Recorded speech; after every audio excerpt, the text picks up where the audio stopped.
NTV অনলাইনের বিশেষ আয়োজন বাজেট প্রত্যাশায় সকলকে স্বাগতম। আমি মামুনুর রশিদ, সংযুক্ত রয়েছি লালমনিরহাট থেকে। তিস্তা এবং ধরলা নদী বেষ্টিত উত্তরের একেবারে সীমান্তবর্তী জেলা থেকে জানাবো আপনাদের 2025-26 অর্থ বছরের এ অঞ্চলের মানুষের বাজেট নিয়ে যে প্রত্যাশা রয়েছে সেই বাজেটের প্রত্যাশার কথা। ততক্ষণ আমাদের সাথে থাকবেন। আমি 2025-2026 অর্থ বছরের স্বাস্থ্য খাত নিয়ে দুই একটি কথা বলবো বাজেটের উপরে। যে স্বাধীনতার 54 বছর পার হলেও আমরা এখন পর্যন্ত মোট বাজেটের যে পার্সেন্টেজ বরাদ্দ করা হয় সেটা কিন্তু আমরা 2 ডিজিটে উন্নীত করতে পারিনি। আমরা গত অর্থ বছরে 2024-25 অর্থ বছরে আমরা দেখেছি মাত্র 5.22% আমাদের যে বাজেট বরাদ্দ করা হয়েছে সেটা করা হয়েছে। আমি আশা করব এবারের বাজেটে অবশ্যই যাতে কমপক্ষে 2 ডিজিট করা যায় শতকরা হিসাবে, সেটা আমি প্রস্তাব রাখছি। আমরা জানি যে বর্তমান সরকার আপ্রাণ চেষ্টা করে যাচ্ছেন যে স্বাস্থ্য বিভাগকে একটু ঢেলে সাজানোর জন্য। আমরা ইতিমধ্যেই লক্ষ্য করেছি যে মাননীয় প্রধান উপদেষ্টা অলরেডি প্রতিটা জেলার সিভিল সার্জন নিয়ে সম্মেলন করেছেন, তাদেরকে বার্তা দিয়েছেন। স্বাস্থ্য একটি মৌলিক অধিকার আমাদের। তারপরেও আমরা অনেক জায়গায় দেখি যে বিভিন্ন জেলায় আমরা 250 শয্যা বিশিষ্ট হাসপাতাল হলেও সেখানে জনবল খুবই অপ্রতুল, যার জন্য সেবা নিতে যে মানুষ সব সময় বিভিন্ন সমস্যার সম্মুখীন হচ্ছে। এটা যাতে না হয়, এখানে বড় ধরনের একটা নিয়োগ দেওয়া দরকার। আমরা আরো জানতে পারছি যে প্রতিটা জেলা সদরে ফার্মেসি করা হবে, যেটা সরকারি ওষুধ বিক্রি করা হবে। এখানে একটা বড় ধরনের বাজেট বরাদ্দ করা দরকার। আরো আমরা দেখি যে বাংলাদেশে মাদকদ্রব্য যে হারে বেড়ে চলেছে, যদিও এটা একটা মাদক নিয়ন্ত্রণ অধিদপ্তর আছে, তথাপি আমি একটু প্রস্তাব রাখবো যে স্বাস্থ্য মন্ত্রণালয়ের অধীনে, স্বাস্থ্য অধিদপ্তরের অধীনে যদি মাদক যেটা আমরা ডোপ টেস্ট বলে থাকি, এটা কিন্তু প্রতিটা জেলায়, শুধু জেলা সদরে এই ডোপ টেস্ট করার জায়গা নির্ধারণ করা আছে। আসলে এটা না করে যদি প্রতিটা উপজেলায় মাদক নিয়ন্ত্রণের জন্য ডোপ টেস্ট তাৎক্ষণিকভাবে করার ব্যবস্থা করা হয়, তাহলে কিন্তু মাদক নিয়ন্ত্রণ করাও সম্ভব। মাননীয় প্রধান উপদেষ্টা সম্মানিত ডক্টর ইউনূস সাহেব, উনি একজন আন্তর্জাতিক মানের অর্থনীতিবিদ, সেই সাথে একজন অরাজনৈতিক সরকার। বর্তমান পূর্ববর্তী প্রেক্ষাপটে যে সরকার ব্যবস্থা ছিল, যে পতিত যে সরকার ছিল, তাদের যে বাজেট ব্যবস্থাপনা ছিল সেটা সম্পূর্ণ ছিল উচ্চাভিলাষী এবং লোক দেখানো, ঋণ নির্ভর একটা বাজেট।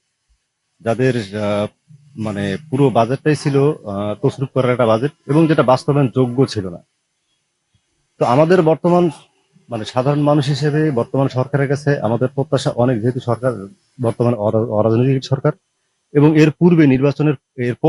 নির্বাচনের পরে যে সরকারটা আসবে সেটা অবশ্যই কোনো কোনো রাজনৈতিক সরকার হবে। রাজনৈতিক সরকারগুলো বাজেট প্রণয়নের ক্ষেত্রে রাজনৈতিক পরিকল্পনার বাইরে যাইতে পারবে কিনা সেটা একটা প্রশ্ন থাকে। কিন্তু বর্তমান যে সরকার আছে, এই সরকার সম্পূর্ণ একটি অরাজনৈতিক সরকার এবং জনগণের সরকার।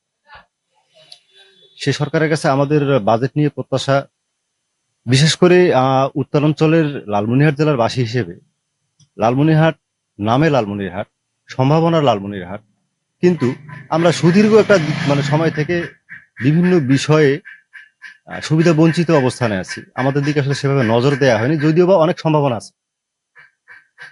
তো এই লালমনিরহাটের নাগরিক হিসেবে, বাংলাদেশের সাধারণ নাগরিক হিসেবে সরকারের কাছে প্রত্যাশা, ইতিপূর্বে যে বাজেটগুলো হয়েছে সম্পূর্ণ ঋণ নির্ভর বাজেট, আমাদের উচিত আসলে ঋণ নির্ভরতা কাটিয়ে ওঠা।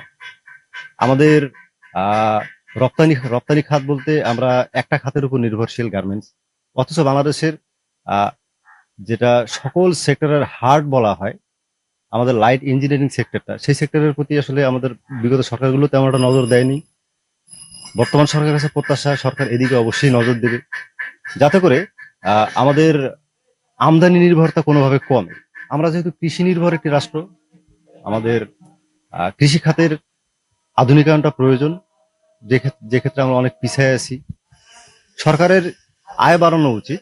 আয় বাড়ানোর ক্ষেত্রে আমি মনে করি সরকারের উচিত যে সমস্ত বিলাসী পণ্য আছে, সেই বিলাসী পণ্যগুলোতে সরকার ভ্যাট বা ট্যাক্স কাঠামোটা ওখানে বৃদ্ধি করে আমাদের নিত্য প্রয়োজনীয় দ্রব্যের যে বাজার আছে সেই বাজারটাকে সীমিত রাখার দিকে সরকার অগ্রসর হবে। এবং সেই সাথে লালমনিরহাট বা রংপুর, আমাদের উত্তরাঞ্চলে যে বঞ্চিত যে জনপদ আমরা আছি, এদের এই কৃষি ক্ষেত্রে এগিয়ে নেওয়ার জন্য, কৃষিকে আধুনিকায়ন করার জন্য যে কৃষি যন্ত্রপাতিগুলো আমদানি হয়, সার, বীজ, কীটনাশক, এগুলো যাতে সহজলভ্য করা যায়। এবং মাঝখানে আমরা সাধারণত একটা বিষয় খেয়াল করছি যে উৎপাদনশীল পর্যায়ে একজন কৃষক যে পণ্য উৎপাদন করে তার ন্যায্য মূল্য সে পায় না, অথচ এর মাঝখানে যারা মধ্যস্থতাভোগী আছে তারা পুরো মুনাফাটাই নিয়ে যায়। তো এই মধ্যস্থতাভোগীর যাতে এদের দৌরাত্ম্য যাতে কমিয়ে আনা যায়, এই বিষয়গুলো যাতে সামনের বাজেটে একটা অন্তর্ভুক্তি পায়।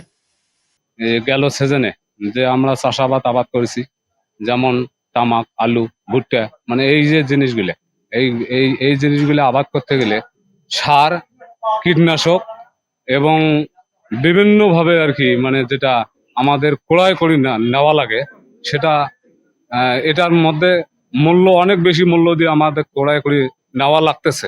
আর আমরা যেটা যখন বিক্রি করি, এটা মানে ফলন করার পরে যেটা যখন বিক্রি করি তখন স্বল্প দামে বিক্রি করা লাগতেছে। দেখেন এই যে আলুটা কিন্তু নিতেছে না।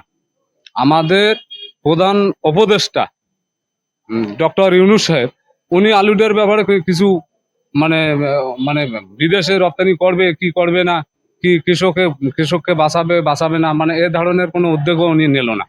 তা আসলে আমরা তো কৃষিকাজ আমাদের মূলত, আমরা তো মানে কৃষকের মূলত যেটা আয়ের উৎস সেটা কৃষিকাজের মধ্যে দিয়ে। তা আমরা যদি মনে করেন যে কৃষিকাজের মধ্যে এই যেটা ক্রয় করা লাগে এটা যদি বেশি দামে নেওয়া লাগে, আর যেটা বিক্রি করা লাগে এটা যদি কম দামে বিক্রি করা লাগে, তাহলে আমরা বাঁচবো কিভাবে?